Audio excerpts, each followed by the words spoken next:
Hi guys, welcome back to another instalment of our Liverpool videos. Last time I left you, we had one Premier League game remaining, and we've got a few other things to talk about as well. So I'll start with that game at St James's Park to wrap up the season, the 38th game. Obviously all the Premier League games were on at the same time, so we had an eye across the relegation, scraps the top four, a fight as well. So it was quite an interesting day. Liverpool were obviously away to Newcastle and weirdly went 1-0 down inside about 20 seconds. I've got a quick free kick in the middle of the park. I think Wijnaldum kind of rolled them the ball back before we were ready. And Shelvey, quick thinking, played in Dwight Gale, who, finished. Great goal, 1-0, the fastest goal Liverpool have ever conceded in the Premier League history. So very similar to the game at Anfield as well. We went 1-0 down fairly early through Williams, I think. Obviously came back and won that game, and exactly what we did again this time. Didn't panic. The starting 11 was pretty back up. You know, the likes of Minamino, Origi all started the game. Williams, but obviously we got back in it pretty quickly. Chamberlain with a great little kind of 1-2 with Robertson run down the right hand side. Really good bit of skill and turn. Really good delivery for the cross as well. And Van Dijk sort of a looping header. Dubravka kind of dive into his left, but can't quite get it. A great equaliser to go in going level at half time, which was great. Obviously, the second half, we managed to grab the lead for Origi. Really good goal, cutting in from the right outside the area. Really good finish, to be fair, to put us ahead.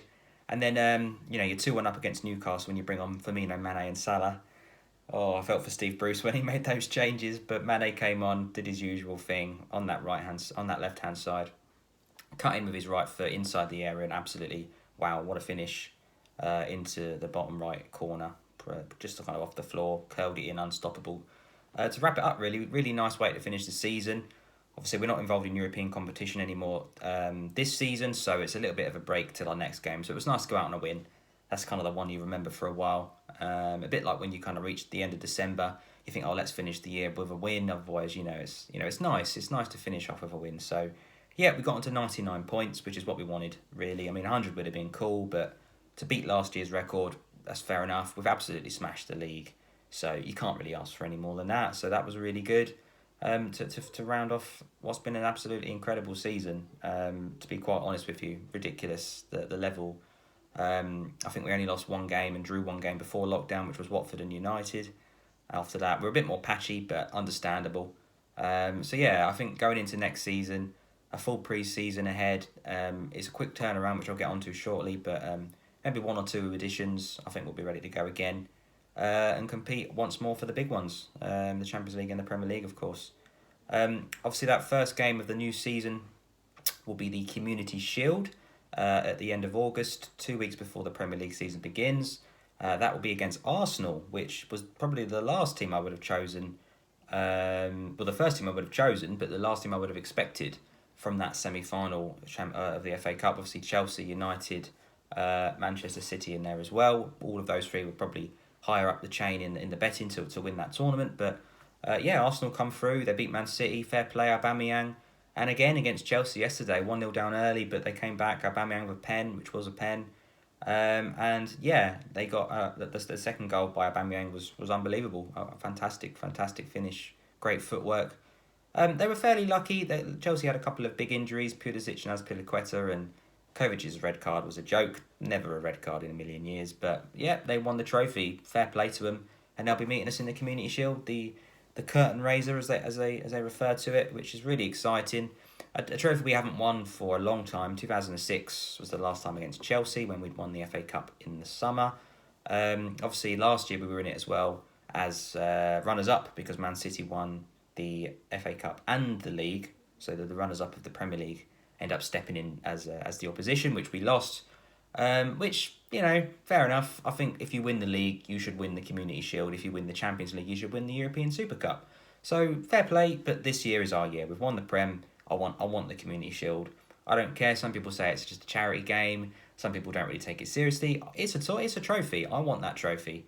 I'm well up for winning that trophy. So fingers crossed they can bring that home as well. So I really look forward to that game. Obviously, immediately after that game, I think there's an international break, and then the Premier League season starts on September the 12th. So hopefully that will give us a little bit more, match readiness for the first league game compared to everyone else playing their first game 2 weeks later. So I think that's a bonus. Obviously, it's a very quick turnaround though. It's only sort of 3-4 weeks time that match is on. The transfer window is open, so you would expect a fairly high level of deals in that period of time. Normally, it's June all the way down to sort of September, and it's a really long slog of links and transfer rumours. But I think this year it'll be a bit more bish bash bosh, which you've seen with Manchester City signing Nathan Ake from Bournemouth for 41 million straight in, no negotiation, 41 mil, boom, give him to us. We want him in our team. We want to train him in our way. Left-footed centre back. I think I don't think they're done either. I think Stones or Otamendi will probably be moving on. I think Laporte's the left-footed centre back, so maybe Ake's back up for him. I think they'll get another right-footed centre back as well. Now that the FFP basically means nothing, so yeah, Ake, he's all right. He's not brilliant. He got relegated with Bournemouth in 19th, 18th. So there's better players out there, but if Man City have seen something in him that they think let's get him. I mean, he wasn't good enough for Chelsea, and they didn't want to use their buyback clause either to match it and get priority. So fair play, let him go. But we need a centre back, as I've mentioned. Lovren has left, but I think we can do better than Ake, and I hope we will. I don't know if we will or not, but in terms of money, which I'll get onto in a moment, I don't think there's going to be an issue, to be honest, if we want to go into the market this summer. Which leads me nicely onto revenue. Obviously, we've done pretty well in tournaments. We've won a lot of kind of trophies or got to finals recently, so there's a lot of revenue from that. We've lost about £3 million a match on home match days from ticket sales and hot dogs and drinks and merchandise in the shop. So I think they can probably handle that. But yeah, the big kind of news in the last day was Liverpool's new kit. Home kit has been released. The home shirt for the players and the goalie kit as well. I personally really like it. I think the green is really nice. It's kind of a liver bird kind of colour. It's kind of matching the green gates on our old kind of style badge. It's sleek. It's got the white stripe down the side. The detail on the shirt kind of around here is nice. I like it. The back of the collar is not ideal, but I think there's more things to be worried about. The big thing I think everybody's been kicking off about, firstly there was a queue to even get onto the shop on yesterday, which was nuts, like buying tickets. Just shows you how big we are now, and how many people have jumped on the bandwagon. But I remember the Jay Spearing and the Ungog days, so I've been here long enough to merit being a Liverpool fan. But obviously there's with Nike there's two kind of types of the kit. So you've got the stadium kit, which is kind of like the replica, the fan one, if you like, which is still like as expensive as last season's New Balance like full top of the range one. And then you've got the kind of the Vapor match sort of players version, which is like £90, and once you add the Premier League badge, the name on the back, you're hitting £120, which I'm not sure that's entirely fair after the COVID. Liverpool have got a lot of money, and then saying that we're not too sure in this climate if we can afford to buy players like Timo Werner, yet fleecing fans, not too sure that's fair. The stadium one is vile. It's shocking. I can't believe that's even allowed. It's like a knockoff one you'd find on holiday. You look, the detail is not there on the shirt, the fit's different, none of the design and the pattern is on the shirt. It's just a red top with a Nike tick, a Liverpool badge, and even the collar is slightly different on the back. It's not as good quality, and on the back you can see like a big loop where the it's all joined together and sewed, whereas the Vapor kit is kind of all in one. So the stadium kit is vile. The Vapor kit, the match players wear one, is really nice. I want to get Alexander Arnold on the back.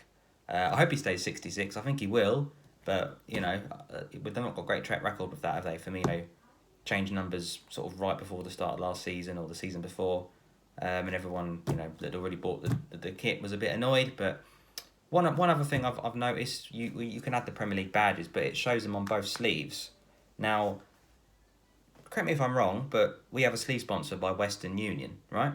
So on the left side you have the Premier League badge, and on the right side you have the Western Union logo. We signed a 5-year deal in 2017 with Western Union. However, if you look on the sponsors, the list of sponsors at the bottom of the website, Liverpool's website, Western Union are not there. Coincidence? Not too sure.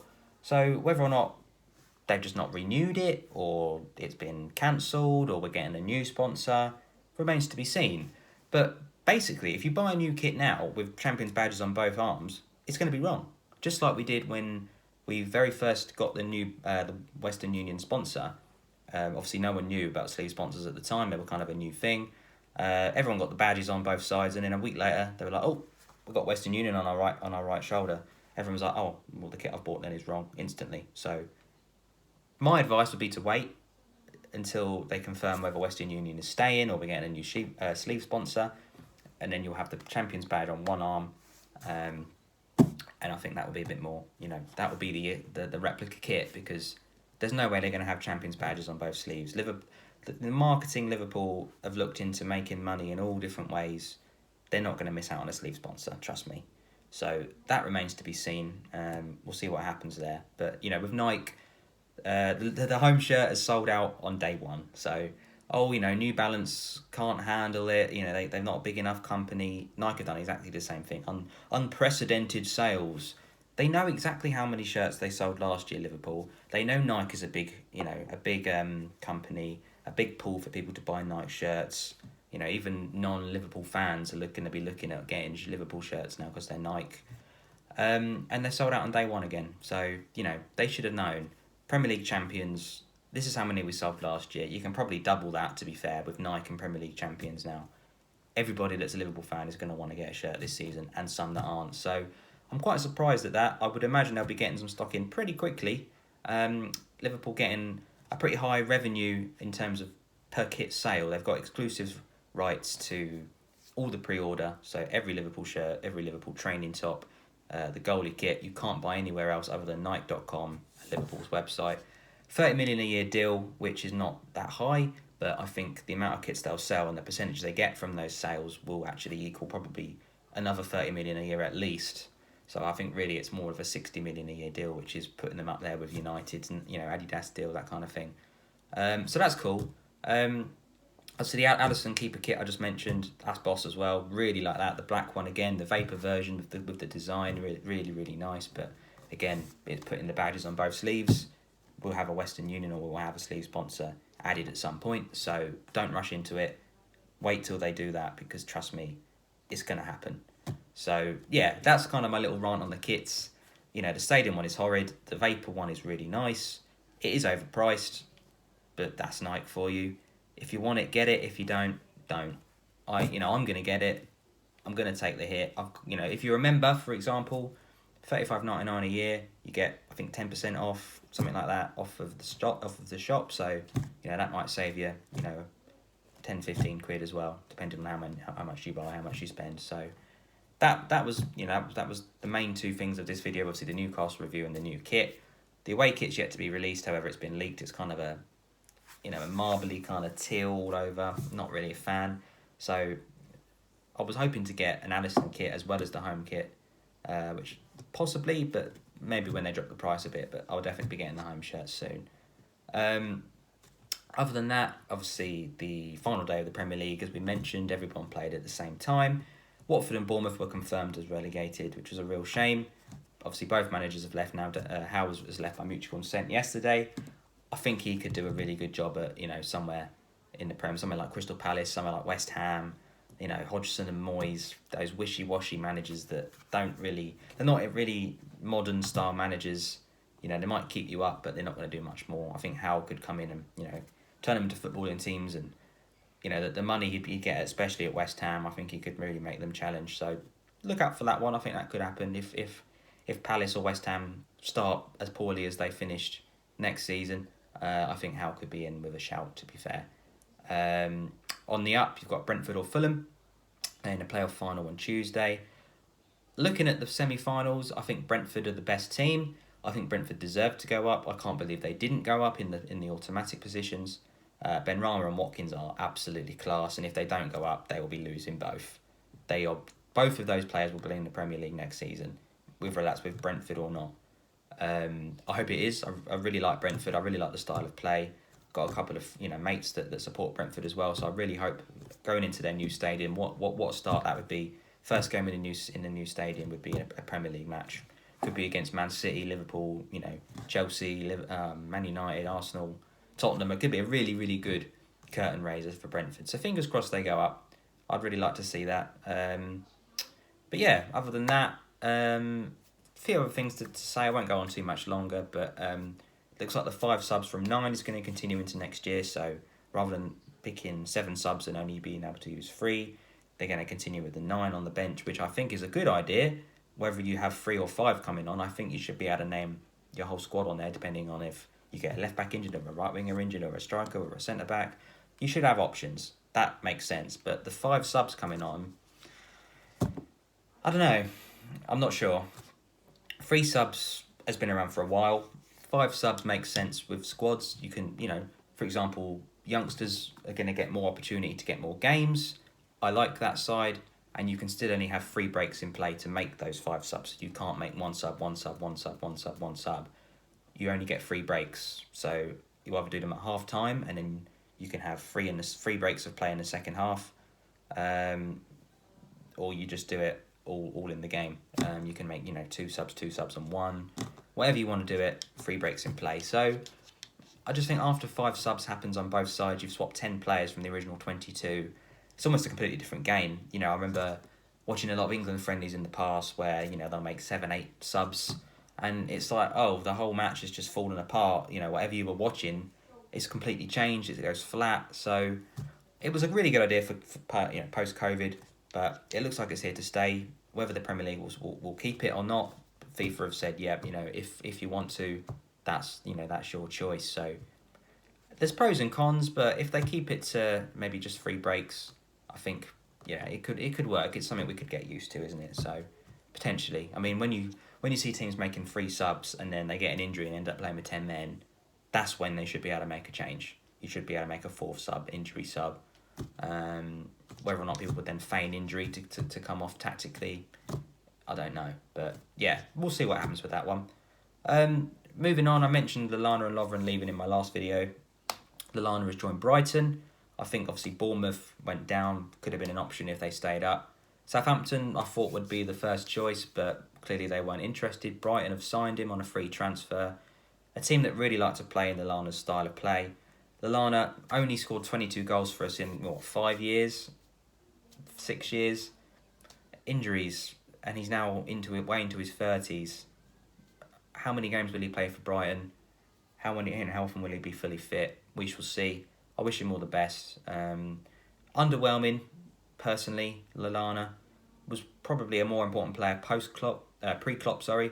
When Klopp came in, Lallana was kind of the best of the rest, sort of thing. So you would get rid of the the absolute rubbish. The Benteke's, the Shelvies, everybody else. Moreno slowly, Karius, and then the likes of Sturridge, Lallana, Lovren will all stay until the end, and then you get them out as well. So Lallana's gone. Wish him all the best, but yeah, whether that means Curtis Jones, Minamino will get more minutes next season, potentially. Will we sign Thiago from Bayern, which is really strongly linked? That would be great. He'd really fit in, I think, in that midfield. Give us a slightly different option. If we're trying to match a little bit more tiki-taka, a little more possession of Man City style, and kind of, combine that with the gegenpress as well, that could work. So yeah, I'd like to see the Thiago deal happen. Lovren left number 6, which is Thiago's number. Could all fit, couldn't it? I'd still like to see a striker come in. I'd still like to see a winger, or someone that can play in that front 3 would be good. Whether that would be a Jadon Sancho, Memphis Depay. I know he's friendly with Wijnaldum, but maybe Sancho will go United and Depay will go to Dortmund to replace Sancho.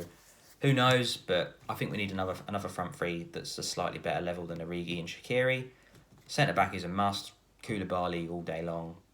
Not sure who else we would get. Maybe a cheap one, an up-and-coming German one, Bundesliga potentially. But yeah, we'll see what happens with that. But not much else really mentioned so far in the transfers, but I think that will come. By the time I do another video, I'm sure there'll be a little bit more to talk about on that subject. Obviously, I mentioned last video, Henderson won the Football Writers Player of the Season. We've still not had the main awards, the PFA Player of the Year, the PFA Team of the Season. So that's all still to come. Whether the voting's happened already, I'm not sure. Usually they vote in March. I doubt I don't know whether they got to do that online or what, but for whatever reason they've not been able to announce it. Whether they wait until they can do the big show, with the suit and ties. Personally, I think they should just announce it and give out the awards, and move on, really. So I think we could have 8 Liverpool players in the PFA Team of the Year. I know it sounds like a lot, but if you look at past teams that have smashed the league, 7 or 8 sometimes are from that team. So, I mean, in goal, Alisson missed the start of the season, but, was a big player for us. I think we went on a 14-game winning streak, something like that. So, he's in with a shout. Nick Pope, Edison, definitely going to be pushing him. Henderson from Sheffield United as well had a good season, but I think Alisson with a league title might just get him over the line. The fullbacks are a no-brainer. Robertson and Trent are in there, hands down, as is Van Dijk. The other centre-back, not sure. Will it be Harry Maguire? Gomez, not sure. Soyuncu at Leicester, or maybe one of the Sheffield United ones, potentially, filling up that back 5. In midfield, Kevin De Bruyne is in there, so it's 2 positions to fill. Whether that's Fabinho and Henderson or Henderson and Wijnaldum, I think 2 of those 3 will get in alongside De Bruyne. Personally, I think you have Fabinho in the holding and Henderson next to De Bruyne, or Henderson and Fabinho with De Bruyne just in front. However they want to do the formation of the PFA Team of the season. They used to do 4-4-2. I think they now do 4-3-3 because it matches a lot more teams' positions. So, yeah, I mean, you don't really have, traditional left and right midfielders anymore. You have 3 centre mids, or you have 2 centre mids with a cam, winger, striker. 4-2-3-1 or 4-3-3. It's going to be, I would imagine, which brings you onto the front 3. I think Mane and Salah could be there. Firmino definitely not. But obviously you've got the likes of Raheem Sterling. He had a fantastic season. Wouldn't argue if he was in there. He didn't score for a while, to be fair, at the start of 2020, but he still got 20 goals this season, which, fair play to him. Mane and Salah got a similar amount of goals and a lot of assists as well. So probably 2 of those 3 will fill up the wing positions. Could Bruno Fernandes sneak in as well in midfield? Obviously, he only came in Jan. Potentially, he could come in. But then, would you have De Bruyne and Bruno Fernandes in the same team? I'm not sure. So yeah, that leaves me with the striker. You got Jamie Vardy, who was the top goal scorer in the league. Kind of says it all. You've got Danny Ings, who was incredible. Kept Southampton up, really. Without his goals, I think they would have been a lot closer to relegation. Scoring that amount of goals in the team of that level is very impressive. And probably Aubameyang is probably the third option. Obviously, FA Cup might come into people's thinking as well. The way he kind of pushed Arsenal to win that as well as captain and scored his usual amount of goals in the league. Finished with a couple on the final day. So I think one of those 3 for the striker. Definitely not Firmino this season. But as I say, 7 or 8 Liverpool players I think could get in that team. So whether that be announced soon, I'm not sure. I don't know if they've maybe cancelled the whole thing. I don't know. But I would imagine that will be released pretty soon. Other than that, pretty much just going to wrap up with contracts. Wijnaldum's still not signed. He's expiring at the end of next season. He is approaching 30, but he's such a good player. Milner's got another contract till 2022, so it's not like we're not signing players of a certain age from multiple years. So I think Wijnaldum will be signing pretty swiftly before the start of next season. Hopefully on a pay rise, because I think he's only on 80k, which I know that's insane, but that's less than half of some of the other first team players. And Wijnaldum plays in all the big games. He's a massive player for us. Fully deserves to pretty much double his wages, in my opinion, at least for another 3 or 4 year contract. He's so good, so energetic, such a nice guy, always smiling. Gets on with Van Dijk. Maybe he can bring another Dutch player in this summer as well. Convince him to come like kind of Bobby did for Alisson. So that'd be good. So hopefully he signs a new deal. Adrian and Williams also expire at the end of next season. Williams will get a new deal pretty soon. He's started to feature in the main team. Adrian, potentially, I think he's got an option for a further year after that. I think it's difficult to find a better backup goalie than him. Obviously, he's had his career. He's quite happy to come in for the cups and the injuries Alisson might pick up. at the age he is, pick up some medals that he was never going to win as a first choice goalkeeper anywhere. So to pick up a Premier League winners medal, a Super Cup medal, he's ending his career in the perfect way, isn't he? I think he'll be quite happy to stay. Karius is not even an option to get on the back of the goalkeeper shirt for next season, which tells you everything. He's not going to be staying. He seemed to think he would be coming back as backup at Liverpool. Not happening, mate. We've got Kelleher as third choice. You're not coming back. He'll be on his way, Karius. Which I think we can definitely raise some funds. I mean, we're not going to get a lot for Karius. You've got the likes of Grujic, who's out on loan for Berlin. You've got Harry Wilson. These players are not going to feature. If they were going to play for us, they would have done it by now. Ben Woodburn is another one. He's not going to be playing in Liverpool's team anytime soon. I think we'll be moving on, probably maybe one or two more first teamers, the Shaqiris, the Origis. Probably Shaqiri more. Origi is quite a good backup striker. But I think, really, when Firmino's not playing well, I want another one of that level that can go, right, well, you don't score for 10 games. Try and knock me out of the team. Timo Werner would have been perfect, but it's difficult. Man City seem to be able to get two quality players for every position. If we want to compete with them, we need to at least have two in half of the good positions, because currently our first 11 is great, but there's not, other than the midfield, there's not many positions that have an understudy of the same level as the first choice. For example, keeper, Alisson, Adrian, huge gap. Robertson and Milner at left back. Milner does a job, Robertson's miles better. Trent and Nico Williams, massive gap. We've now got 3 senior centre backs. Van Dijk is huge. Gomez and Matip are very similar. So we need a fourth one in there. But again, the gap needs to be closed. The midfield, as I mentioned, is fine. You've got Keita, you've got Chamberlain, you've got Minamino, you've got Jones, you've got Fabinho, Henderson, Wijnaldum. Any mixture of those, even Milner now and again, is fine. Up front, Firmino and Origi, the gap is fairly big. It's closed a tad because Firmino's not been great, but as players, big gap. Shaqiri or Mane on the left, not hard to decide. And then Minamino or someone, maybe Harvey Elliott or Salah, again, the gap's too big. So I think we need to do something there. But yeah, that's pretty much it. As I mentioned, I love the new kit. I would hold off until the sleeve sponsor comes through. Whether or not will there be any number changes, I'm not sure. So that, again, that might be something to just to hold off for a minute. I think you're going to have to anyway now as they're sold out. But not too fond of the price, and the stadium version is pretty shocking. But yeah, other than that, that's it from me. When there's some more news to talk about LFC, I'll see you then. Take care.